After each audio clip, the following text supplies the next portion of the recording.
অর্ধ পৃথিবীর প্রেসিডেন্ট না, গোটা মুলুক শাসন করে এক রাজা তার বউরে কইতে আছে, তুমি যদি চাঁদের চাইতে সুন্দর না হও তাইলে তুমি তালাক।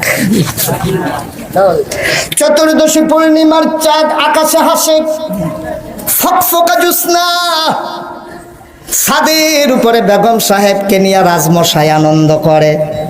বিবির কুলের ভিতরে স্বামীর মাথা, কপালে আলতো করে টিপে দেয়, চুলের ভিতরে বিলি কেটে দেয়।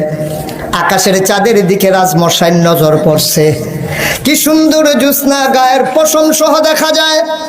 হঠাৎ আনন্দের অতিশয্যে একবার চাঁদের দিকে একবার বিবির চেহারার দিকে তাকায়, বইলেই ফালাইছে, বিবি গো, জগতের সেরা সুন্দরী দেখা তোমারে বিয়ে করছিলাম।